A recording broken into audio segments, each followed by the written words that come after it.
Hi everyone, welcome to this first video. So is Hind Vision 2020? Honestly, for some folks, even Hind Vision is not 2020. Looking at this convoy from the beginning, there should have been some pretty loud signs that this was not entirely a grassroots, people-driven campaign and protest. Just looking at the GoFundMe situation should have raised some red flags.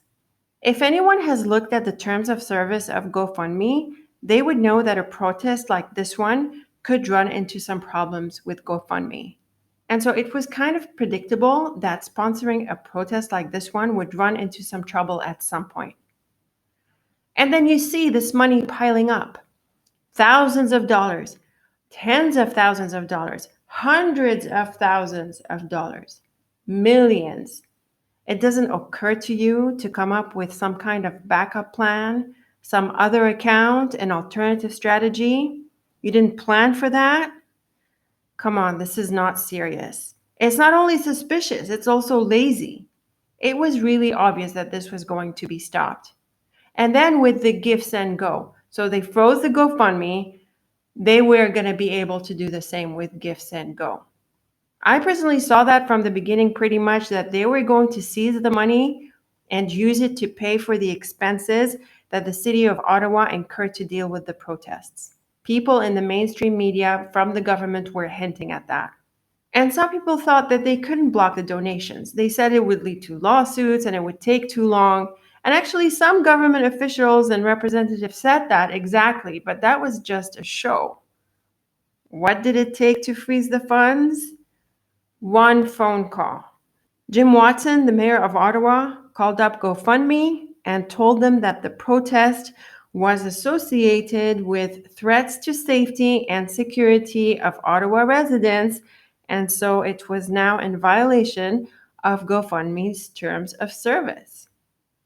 So it was really naive to think that the donations were not going to be stopped, and easily stopped. And you know, behind these phone calls, there are banks, governments, and militaries.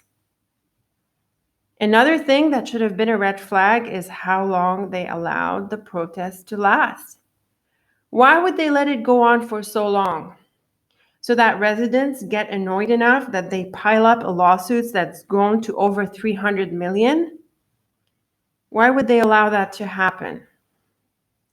People from all over the media and different levels of government were like, oh, there are too many protesters, too many trucks. We don't have enough capabilities. There aren't enough capabilities to deal with the protests. What do you mean they don't have enough capabilities? For years, we've been saying that the police had become more militarized. We've been seeing this happen. At crime scenes, police would arrive heavily armed. People in the area and residents, they would notice that. They would share it on social media and with friends and family. The idea that the police officers were looking heavily armed and that it's unusual. At some condos in downtown Toronto, they'd send in the bomb squad when there was an alert or something, and you'd see these police officers so heavily armed. Look at the police at these protests. They weren't looking like anything like what we've seen in previous years. There was a reason they allowed this to go on for so long. And even residents were surprised at how nothing was being done. And how many police officers would you need to deal with this? Many, yes, there were many when we saw them at the Ottawa face-off. But you think that a single province can produce this number of officers, no? And Slowly's resignation, well, I think that was just staged, really staged, to have the Fed police come in when Trudeau called for the Emergencies Act. And now we're seeing the consequences of this. They're going to go on for some time.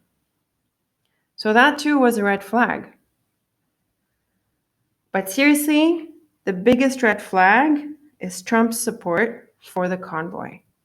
I mean, no one seems to be worried that Trump, Ted Cruz, the Republican gang, and all of Fox News was supporting the protest from cover to cover. Whether they like it or not, we're moving on. We did a great job. Operation Warp Speed has been praised by everybody, but it's now time to move on. Remember, there are far more of us than there are of them. That's true. The Canadian truckers, you've been reading about it, who are resisting bravely these lawless mandates, are doing more to defend American freedom than our own leaders by far. And we want those great Canadian truckers to know that we are with them all the way. They are. They've really shown something.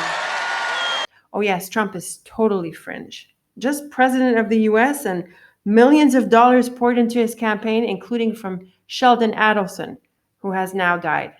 Not deep state at all. Would be interesting to know who's going to fund his campaign in 2024, though looking at the list from the first election, there are lots of names that would fit the Hollywood bill rather nicely.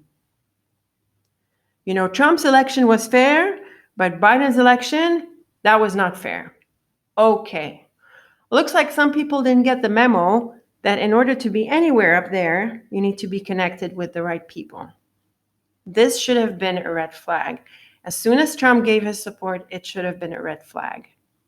Oh, but wait, we support Trump. Okay, we support Trump. No issues here. Yeah, no, Trump is not connected with the deep state at all. He's just a billionaire with some special connections. But he is for the people. He is for the truckers. Is no one even concerned about this?